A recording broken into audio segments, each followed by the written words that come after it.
Let me tell you about a PCS family coming from Virginia to Miami who bought their home sight unseen and still had their VA appraisal increase by $10,000. So if you're PCS in this year or you're preparing for orders soon, this video is for you. This is not the same family or the same situation I talked about a couple of videos ago. This is a different PCS, a different set of clients, and a very different kind of problem. Because this time the VA loan wasn't even the challenge. The process was the challenge. My name is Betty Gonzalez. I am an Army veteran and a real estate professional right here in Florida. And today I am here to walk you through a real PCS case so that you can see what actually makes these deals work when everything is happening all at once. This family was PCSing from Virginia to Miami to work at Southcom. He was coming down to serve as an ROTC instructor at FIU, and his wife is a teacher. They had 3 kids together and a dog, and they were buying their home using their VA loan. And they were out of state, obviously on a short timeline, and they didn't even see the home in person until after they arrived here in Miami. So if you're ever PCS with a family, you already know the pressure that creates. Now, here's where things get very interesting. The seller's agent on this deal, Marianela, was one of the most professional cooperative agents, I think I said that right, I've ever worked with in Miami. And I want to say this because she didn't block the deal, she helped move it forward, and that matters in today's market. And when we first submitted the offer, it was rejected, but we did not take it personally.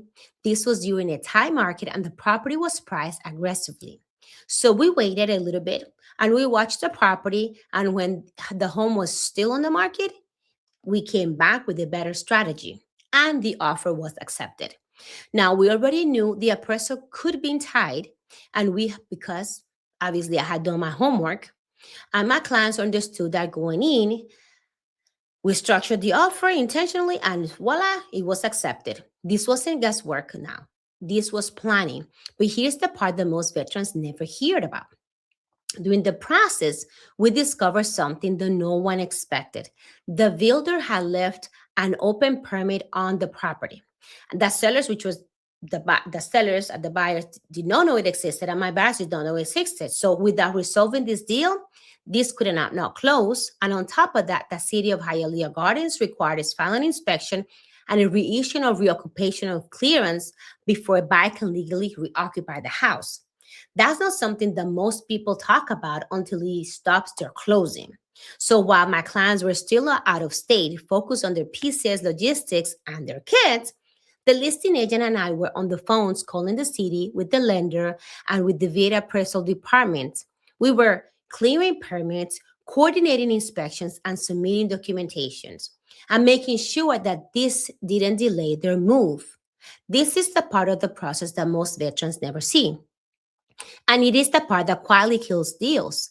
And at the same time, the appraisal came in lower than contract price, right where we expected it a little bit. Because of the cooperation with both sides, though, we were able to submit stronger evidence to the VA Reconsideration of Value, and I stayed on the phone with the lender. I spoke directly with the VA appraisal team on their lender side, and we did not stall it.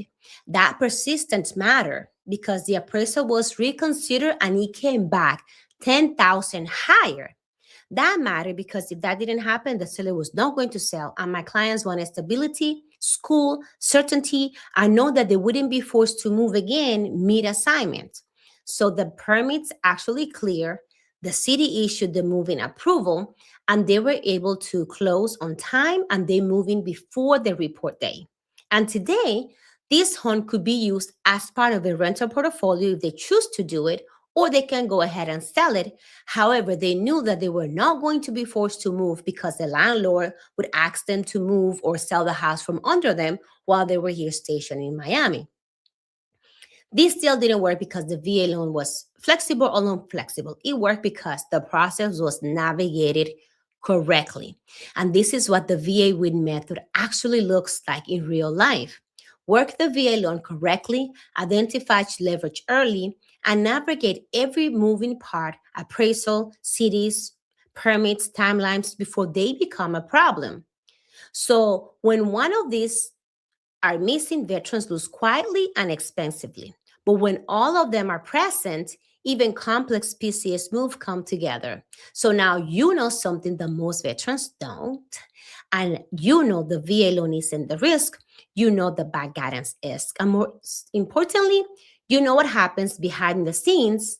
So when someone is actually watching the details for you, things happen. I'm not here to convince you of anything today, though. I am here to make sure that you don't move forward blind because the cost of bad guidance in real estate is far higher than the cost of waiting.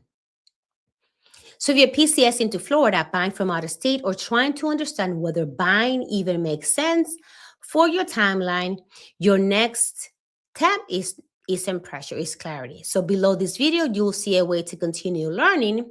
And if you want to go deeper, watch this next video where I break down what the VA appraisal process actually protects you from.